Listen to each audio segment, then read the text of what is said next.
Good afternoon, everybody. Thank you for coming down this evening, and I want to thank the members of the council who have also come down for this briefing.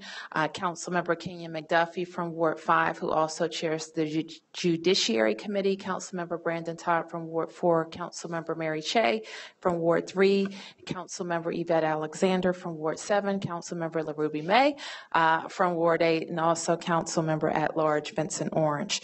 And I, of course, have been joined by our public safety team, City Administrator Rashad Young, the Chief of Police, Cathy Lanier, the Chief of the Fire Department, Gregory Dean, and Kevin Donahue, who serves as the Deputy City Administrator and Deputy Mayor for Public Safety. And I also want to acknowledge Adrian Todman, who is the Executive Director of the DC Housing Authority, is also here. We wanted to come down and give you an update on a number of public safety issues. The District of Columbia, as you all know, like other cities across our country, has experienced an increase in violent crime, especially homicide. And so I want to thank and recognize the men and women of the Metropolitan Police Department for working so tirelessly to prevent and address any crime anywhere in the District of Columbia. Chief Lanier and the men and women of our Metropolitan Police Department have been working around the clock to close homicide cases anywhere and everywhere that they may happen. The bottom line and the message that I have to our team and our force is that when someone is killed, justice must be served. We're here to provide updates on a few cases. First, on July 4th at approximately 11 p.m., the Metropolitan Police Department was dispatched to the 2600 block of Douglas Place Southeast. When they arrived on the scene, the officers discovered 4 adult victims who were all suffering from gunshot wounds. Unfortunately, one of the victims, 23-year-old Dwayne Dillard, subsequently died. We can now report that 3 arrests have been made related to this case. First, 26-year-old Shaquem Lyons was arrested on Friday, July 24th. 24-year-old Jonathan Taylor was arrested on Saturday, July the 25th. And 27-year-old Harry Herbert was arrested today. All 3 have been charged with second-degree murder while armed. And MPD continues to investigate whether others were involved. These arrests should send a very clear message to anyone who brings violence to our city that we will hold you accountable for your actions. While we commend MPD for making these arrests, our officers cannot do it alone, and they need the public's continued assistance to find additional suspects. If you have any information on this case, please call 202-727-9099. And when the chief comes up, she's also going to refer to a video that we have of this scene. You can also report tips to the police anonymously by sending an anonymous text to MPD's tip line, which is 50411. Before I hand it over to Chief Lanier, I also want to say a few words about another tragedy that took place last night. Yesterday at approximately 8:15, members of the 6th District responded to a shooting that occurred inside of a residence in the 600 block of 46th Place Southeast. Upon arrival, the officers located a 3-year-old Dallas Cox, who was suffering from an apparent gunshot wound. Dallas was transported to an area hospital where she succumbed to her injuries. My heart goes out to Dallas and her family. That gun should have never been in a place where it could have been accidentally or otherwise used to put a little girl in danger. So only by banding together to get guns off the streets and out of the hands of innocent people, innocent young people, will we see violence in our city go down. So I want to thank our first responders who work so hard to save Dallas's life, and I want to thank them for what they do for all the people of the District of Columbia every single day. I want to take a moment before I turn it over to Chief Lanier to acknowledge the chairman of the Judiciary Committee to see if he wants to say anything on behalf of the council.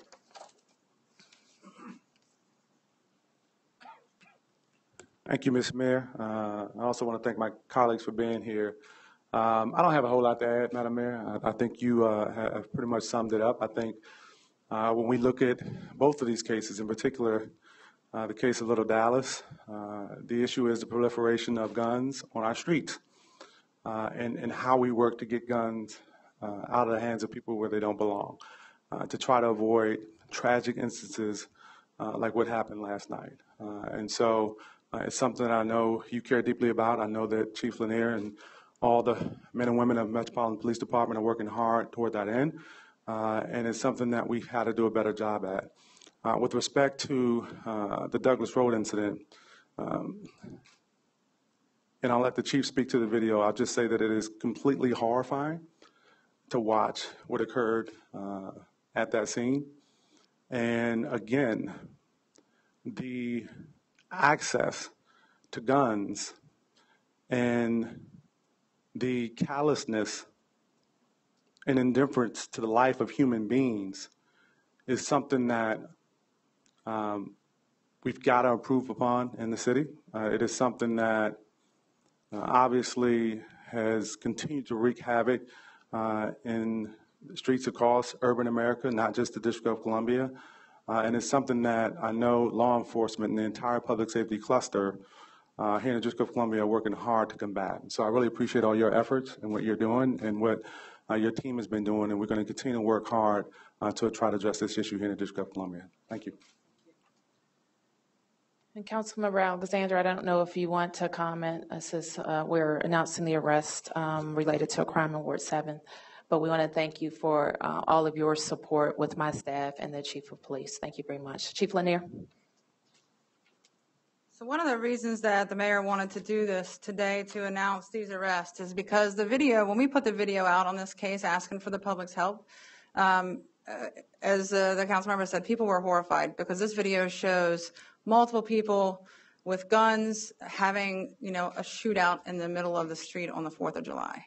And the recklessness for everyone around them and the danger they put everybody in, and the fact that so many were standing out there on that night armed, that's a big deal. And to send a message to the people involved in this crime too. A lot of people say to me, we're not going to close a case like this because people are scared, and obviously for people to be that brazen and to carry those guns and have this shootout in the middle of the street the way they did, the people are afraid they're not going to come forward. Well, guess what? People who said that were wrong, because this community, like so many of our communities, are tired of this.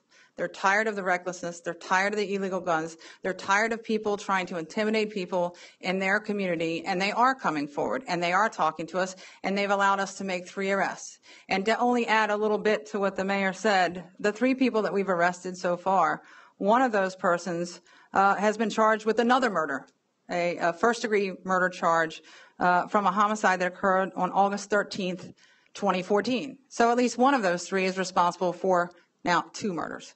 So this is a big deal, and I think this sends a message to people in the community that MPD is not going to stop looking, we're not going to stop fighting, and we're not going to stop until we find the people involved in these homicides and make arrests. It sends a message to the bad guys who think they can intimidate people in neighborhoods that it's not successful. People are working with us and helping us to prosecute these cases. And it sends a message to the people who are just trying to raise their kids in a community and be safe in the nation's capital that this is what we're going to fight for to make sure this happens every day. I want to review this video again, and I know we've got it queued up here, but I want to review this video again because we still have a couple people that we need to identify. So while I'm happy that we have 3 people in custody, we still have others that we need to look for in this case. So they'll re-roll this video and let you take a look at it. And we're still asking for members of the community that have helped us up to this point to continue to help us. We are looking for renewed interest in looking at this video and trying to identify the individuals that you'll see in this clip. So I don't know if we can roll that.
Okay, so again, that's pretty clear video. There are people that can identify those involved in this case, so we still need some help going forward. Anybody that's going to be that bold and take shots on a public street like that on the 4th of July when there are kids out, still young people out, we need to get them off the street. So please, for everyone who's helped us, we appreciate what you've done. For those of you who still have information, you can do it anonymously. The mayor mentioned our anonymous text tip line, 50411. Please help us to finish bringing the rest of the people involved in this to justice.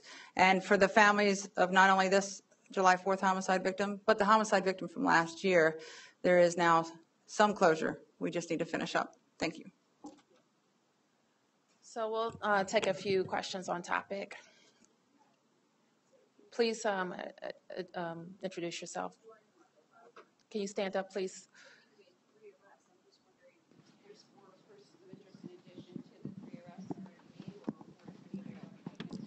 Chief, you want to talk about the additional? So the clip that we just showed you are 4 persons of interest that we need to identify from this point forward. So the 3 that are arrested are not in that clip. Yes, sir. Is there a microphone for this gentleman? Garrett Hake from WUSA. Hi. On the Dallas case, have you determined who the gun belonged to and if it was legally owned? I think we have the gun. It is not a registered legal gun in the District of Columbia. I don't think that we have determined how the gun got in the house.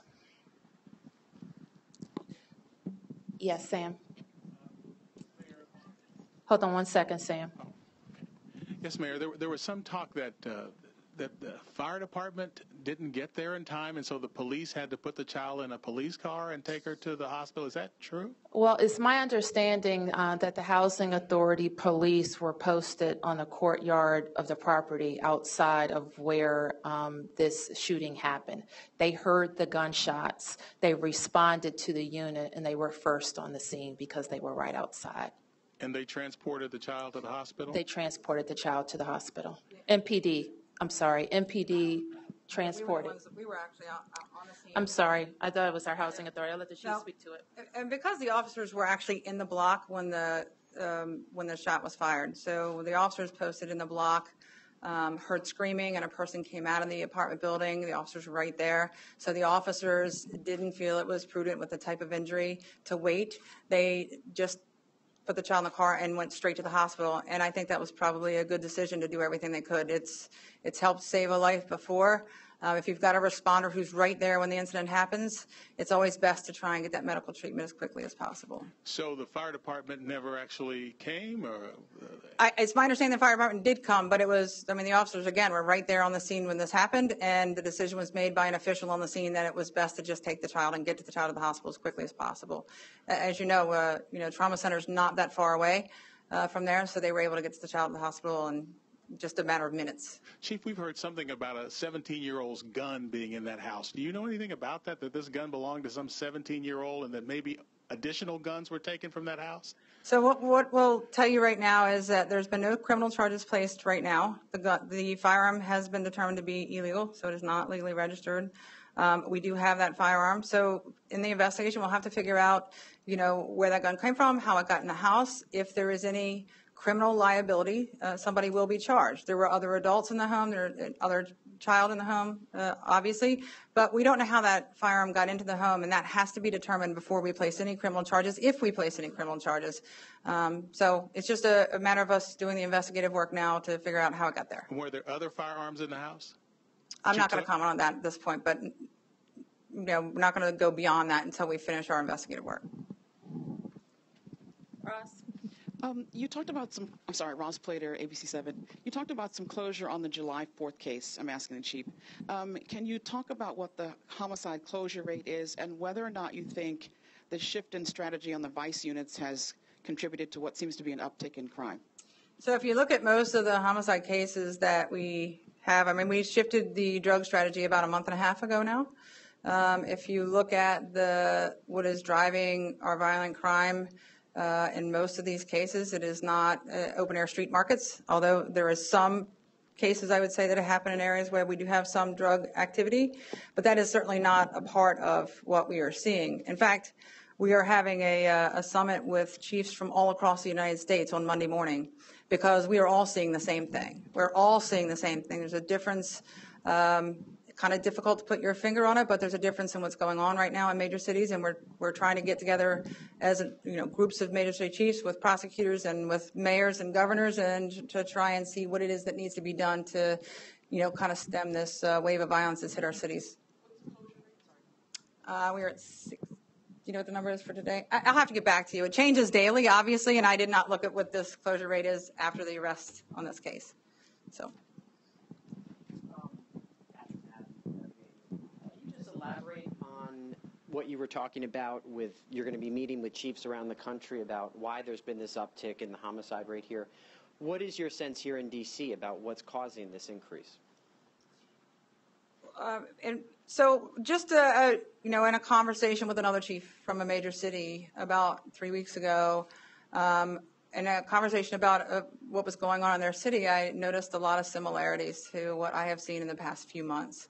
And so just kind of out of curiosity, we organized a group of major cities on a call, and it was remarkable how many cities are seeing the same thing, some very kind of striking similarities. So that evolved into the summit. I know the mayor has been very interested in trying to do what she can do in terms of legislative issues or pushing issues from her perspective.